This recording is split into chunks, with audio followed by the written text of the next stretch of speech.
नमस्कार दोस्तों, स्वागत है आपका चैनल सेल्फ मेडिकोस में। तो आज हम लोग पढ़ेंगे रेस्पिरेटरी फिजियोलॉजी।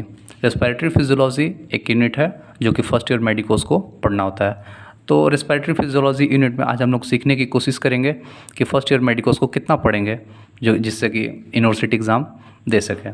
तो सबसे पहले रेस्पिरेटरी फिजियोलॉजी एक बड़ा यूनिट है, तो इसको हम लोग 15 चैप्टर्स में डिवाइड करते हैं। फर्स्ट हमारा चैप्टर होगा physiological anatomy of respiratory tract. Physiological anatomy of respiratory tract यानी कि रेस्पिरेटरी ट्रैक्ट का हम लोग दोनों एस्पेक्ट फिजियोलॉजिकल और एनाटॉमिकल दोनों एस्पेक्ट के बारे में हम लोग पढ़ेंगे।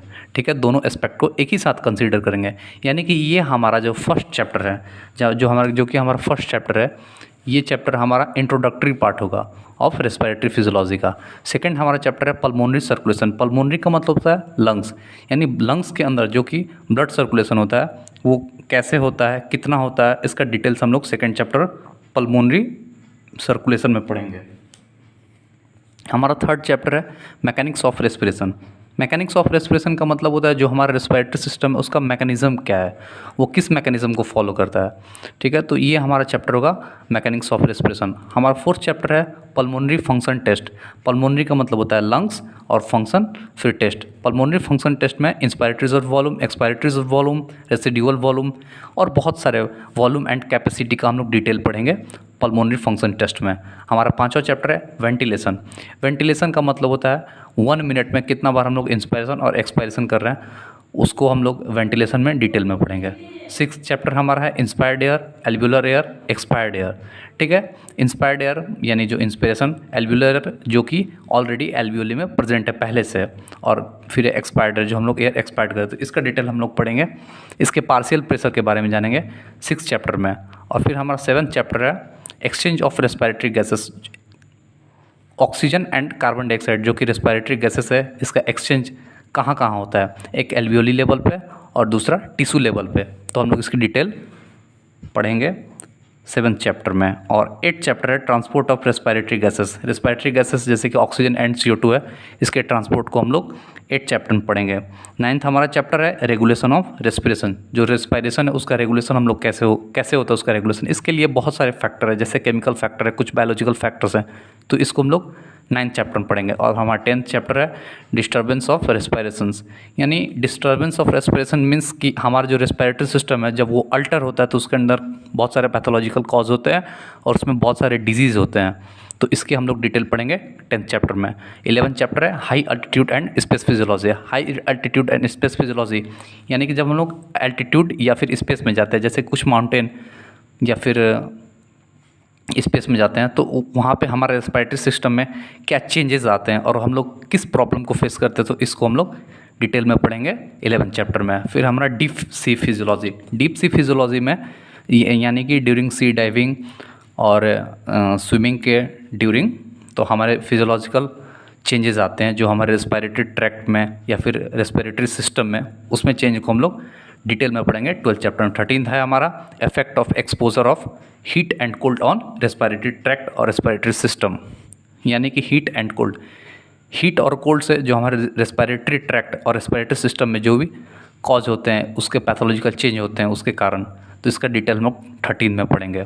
और 14th चैप्टर हमारा है आर्टिफिशियल रेस्पिरेशन। आर्टिफिशियल रेस्पिरेशन का मतलब ये हुआ ड्यूरिंग एक्सीडेंटल केस, तो हमारा रेस्पिरेटरी सिस्टम फेल हो जाता है अपने वर्क में, तो उसके लिए हम लोग कुछ सिस्टम डेवलप किए, कुछ मैनुअल सिस्टम है, कुछ ऑटोमेटिक सिस्टम है, जिससे कि दोबारा हमारा रेस्पिरेटरी सिस्टम काम करे। तो उसके लिए दो सिस्टम, मैनुअल एंड ऑटोमेटिक, तो इसका हम लोग डिटेल 14th चैप्टर में ही पढ़ेंगे। और लास्ट हमारा चैप्टर है effect of exercise on respiration. यानी कि ड्यूरिंग फिजिकल और हैवी एक्सरसाइज हमारे रेस्पिरेटरी सिस्टम को जो भी प्रॉब्लम फेस करना पड़ता है उसका डिटेल हम लोग 15th चैप्टर लास्ट में पढ़ेंगे। ओके, रेस्पिरेटरी फिजियोलॉजी का जो फर्स्ट चैप्टर है physiological anatomy of respiratory tract, तो हम इसको पढ़ेंगे। इसमें इंट्रोडक्शन की बात करें तो ये इंट्रोडक्शन में बात करते हैं, बहुत ही सिंपल है और बहुत ही बेसिक है। इतना बेसिक कि जो हम लोग क्लास 11th में रेस्पिरेटरी सिस्टम पढ़े थे बस उसी से रिलेटेड है। तो जब हम इस चैप्टर को पढ़ लेंगे तो आगे जो 14 चैप्टर हैं आने वाले, तो उसको पढ़ना और भी आसान होगा। तो इसमें सबसे पहले हम बहुत ही सिंपल सा बात करेंगे। रेस्पिरेशन का मतलब सबको पता होगा, ऑक्सीजन को हम लोग लेते हैं और कार्बन डाइऑक्साइड को एक्सेल आउट करते हैं। तो ये बहुत ही सिंपल और बेसिक डिफिनेशन होता है। और इसके बाद हम बात करते हैं फीटस की। फीटस का जो लंग्स होता है वो बहुत ही डेलिकेट होता है और वो नॉन फंक्शनल होता है। नॉन फंक्शनल मीन्स वो कोई भी ब्रीदिंग नहीं करता है। तो जब फीटस का लंग्स नॉन फंक्शनल होगा तो फीटस फिर सर्वाइव कैसे करेगा। तो इस बात को समझने के लिए हमें पहले ये समझना पड़ेगा कि ब्लड जो होता है फीटस का और मदर का ब्लड, ये दोनों में गैसेस एक्सचेंज तो ज़रूर होता होगा जिससे कि फीटस सर्वाइव करे। तो वो होता है बाय मीन्स ऑफ प्लासेंटा। तो जब फीटस का ब्लड जो है वो मदर के ब्लड से अटैच होता है through by placenta. First breath take place only after birth, यानी कि फीटस जो है, फीटस का जो लंग्स होता है वो नॉन फंक्शनल होता है और फीटस ब्रीथ करता है आफ्टर बर्थ। दूसरा लाइन लिखें, during intrauterine life exchange of gases between foetus and mother blood by means of placenta. बहुत ही सिंपल, जो मैंने अभी आपको बताया कि प्लासेंटा के द्वारा ही फीटस और मदर ब्लड का जो एक्सचेंज होता है, गैसेस एक्सचेंज, वो बाय मीन्स ऑफ प्लासेंटा ही होता है। आगे हम बढ़ते हैं रेस्पिरेटरी रेट की तरफ। रेस्पिरेटरी रेट का मतलब क्या होता है, यानी कि रेस्पिरेशन पर मिनट। रेस्पिरेशन पर मिनट का मतलब हुआ कि बहुत ही सिंपल सा बात है, रेस्पिरेशन पर मिनट यानी कि जो टाइटल वॉल्यूम है उसकी बात करते हैं हम लोग। तो इसको हम लोग 4 पार्ट में डिवाइड किए, देख सकते हैं आप लोग। न्यूबॉर्न, एक है अर्ली चाइल्डहुड, फिर है लेट चाइल्डहुड, फिर है एडल्ट। तो न्यूबॉर्न में क्या होता है कि 30 to 60 पर मिनट होता है, फिर अर्ली चाइल्डहुड में 20 to 40 पर मिनट होता है, फिर लेट चाइल्डहुड में 15 to 25 पर मिनट, और फिर एडल्ट में देख पा रहे होंगे 20 to 16 पर मिनट होता है। सॉरी, एडल्ट में 12 to 16 पर मिनट होता है। तो आप देख पा रहे हो कि जैसे जैसे एज बढ़ रहा है वैसे वैसे रेस्पिरेटरी रेट कम हो रहा है। तो इसको समझने की कोशिश करते हैं। एक बहुत ही सिंपल और बेसिक सा प्रिंसिपल है इसमें। ये प्रिंसिपल ये कहता है कि जितना साइज बॉडी का छोटा होता है, बॉडी का साइज जितना छोटा होता है उसमें आप देखे होंगे कि उस बॉडी का, उस ऑर्गेनिज्म का respiratory rate, blood circulation, heartbeat, वो सब ज़्यादा होता है, सब ज़्यादा होगा। जैसे कि आप हमिंग बर्ड को ही देख लीजिए, हमिंग बर्ड का रेस्पिरेटरी रेट भी बहुत ज़्यादा होता है, हार्ट बीट भी सबसे ज़्यादा होता है, क्योंकि वो सबसे छोटा जानवर होता है, सबसे छोटा एनिमल होता है वो। ठीक है, तो हम इस पर समझ चुके हैं इसको, रेस्पिरेटरी रेट को, कि जैसे जैसे हम एडल्ट होते हैं वैसे वैसे रेस्पिरेटरी रेट कम होते जाता है। अब आगे एक टॉपिक है टाइप्स ऑफ रेस्पिरेशन। बहुत ही सिंपल है, external respiration and internal respiration. External respiration में oxygen and CO2 exchange at alveolar level, और internal respiration means at tissue level. तो एल्वियोलर लेवल और टिश्यू लेवल, एल्वियोलर लेवल क्या होता है पहले हम इसको समझते हैं। जो हमारे ब्लड है, तो ब्लड के अंदर जो कि कार्बन डाइऑक्साइड होता है, तो carbon dioxide eight alveoli level पर आकर वो कार्बन डाइऑक्साइड को ट्रांसफ़र करता है एल्वियोलर में, और एल्वियोलर में जो ऑक्सीजन प्रेजेंट होता है उसको दोबारा ब्लड में मिक्स होता है। तो इस प्रोसेस जो होता है, ये पूरा होल प्रोसेस ये एल्वियोलर में ही होता है या फिर एल्वियोलर लेवल पर होता है। इसी को हम लोग बोलते हैं एक्सटर्नल रेस्पिरेशन। और जब वो ब्लड जो है, ऑक्सीजनेटेड ब्लड, जब वो सिस्टेमिक ऑर्गन के पास पहुंचता है, सिस्टेमिक ऑर्गन्स में जो टिश्यूज़ प्रेजेंट होते हैं वहाँ पे पहुंचता है, तो वहाँ पहुंचने के बाद वो ऑक्सीजन को टिश्यू में ट्रांसफ़र करता है, और टिश्यू में जो पहले से कार्बन डाइऑक्साइड प्रेजेंट होता है उसको वापस ब्लड में ले लेता है। तो ये जो प्रोसेस है जो कि सिस्टेमिक ऑर्गन या फिर टिश्यू के पास होता है, तो ये इस लेवल को हम लोग बोलते हैं टिश्यू लेवल। इसको बोलेंगे, इसको कंसीडर करेंगे इंटरनल रेस्पिरेशन में, और इसको external respiration means alveolar level पे। उसके बाद आता है phase of respiration. Phase of respiration बहुत ही सिंपल है, इंस्पायरेशन है और एक्सपायरेशन है। तो इंस्पायरेशन की बात करते हैं।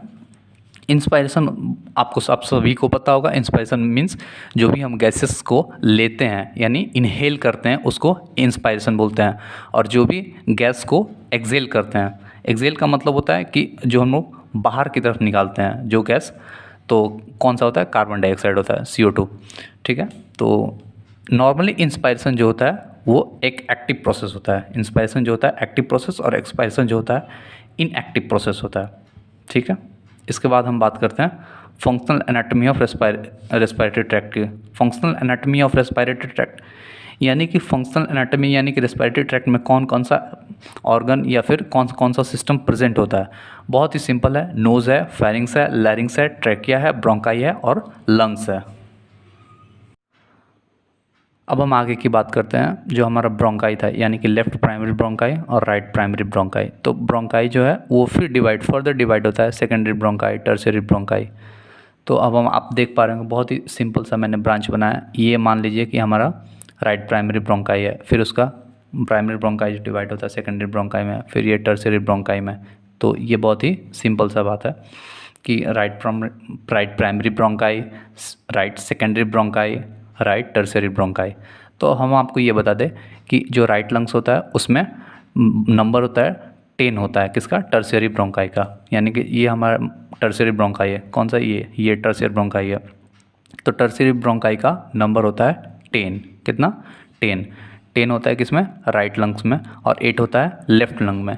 यानी कि लेफ्ट लंग जो होता है राइट लंग से कंपेरेबल छोटा होता है। तो छोटा होता है, इसमें थोड़े कम टर्शियरी ब्रोंकाई प्रेजेंट होते हैं, और राइट लंग में ज़्यादा होते हैं। कितने ज़्यादा होते हैं? 2 होते हैं, 2 ज़्यादा होते हैं। यानी कि राइट लंग में 10 टर्शियरी ब्रोंकाई है और लेफ्ट लंग में 8 टर्शियरी ब्रोंकाई है। उसके बाद हम बात करते हैं tertiary bronchi divided several times. जो टर्शियरी ब्रोंकाई है वो बहुत टाइम डिवाइड करता है to create into many generation of bronchioles. यानी कि टर्शियरी ब्रोंकाई के बाद एक बहुत सारा सेवरल टाइम्स जनरेशन होता है, उसके बाद ब्रोंक्यूल्स का फर्दर प्रोडक्शन हो जाता है। यानी कि primary bronchi, secondary bronchi, tertiary bronchi, और उसके बाद ब्रोंक्यूल्स। ठीक है। When diameter of bronchi becomes 1 millimetre और less than 1 millimetre known as the terminal bronchioles. आप समझ पा रहे होंगे कि टर्शियरी ब्रोंकाई जो है फर्दर डिवाइड करते करते जब उसका डायमीटर है 1 मिलीमीटर हो जाए, या फिर उससे भी कम, 1 मिलीमीटर से भी कम हो जाए, तो हम उसको बोलेंगे टर्मिनल ब्रोंक्यूल्स बोलेंगे। ठीक है। और जब टर्मिनल ब्रोंक्यूल्स जो है वो वापस फर्दर डिवाइड करके रेस्पिरेटरी ब्रोंक्यूल बनता है। कब बनता है? जब उसका डायमीटर 0.5 mm हो जाता है। आप समझ, बहुत ही सिंपल है। फर्स्ट जो है प्राइमरी ब्रोंकाई, आप ऊपर से देखिए, फर्स्ट जो है प्राइमरी ब्रोंकाई, फिर है हमारा सेकेंडरी ब्रोंकाई, फिर हमारा टर्शियरी ब्रोंकाई, और फिर है हमारा ब्रोंक्यूल्स। तो ब्रोंक्यूल्स में कौन सा है? फर्स्ट, फिर टर्मिनल ब्रोंक्यूल्स है, फिर रेस्पिरेटरी ब्रोंक्यूल्स है। तो ये हुआ हमारा ट्रैकियोब्रोंकियल ट्री। ट्रैकियोब्रोंकियल ट्री को हम लोग एक बार फिर देखते हैं।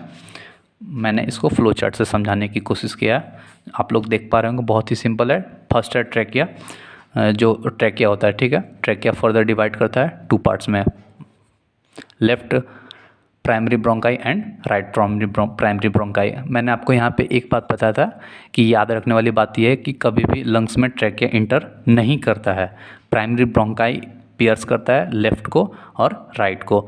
तो ये हुआ हमारा प्राइमरी ब्रोंकाई जो कि लंग्स के अंदर इंटर करता है। उसके बाद वो फर्दर डिवाइड होकर सेकेंडरी ब्रोंकाई बनता है, और फिर फर्दर सेकेंडरी जो है 3 डिग्री, या फिर इसको हम लोग टर्शियरी ब्रोंकाई बोलते हैं, जो कि बनता है सेकेंडरी से।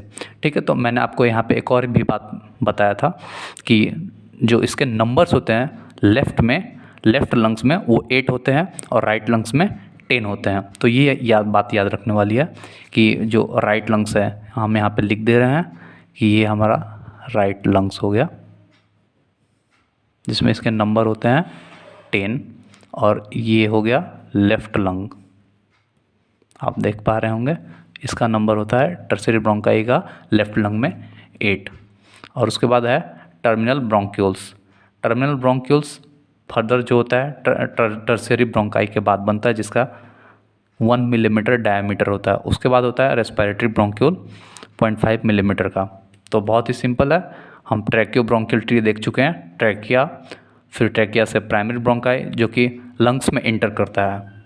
कभी भी ट्रैकिया इंटर नहीं करता है लंग्स के अंदर, प्राइमरी ब्रोंकाई ही इंटर करता है। फिर secondary bronchi further divide into tertiary bronchi.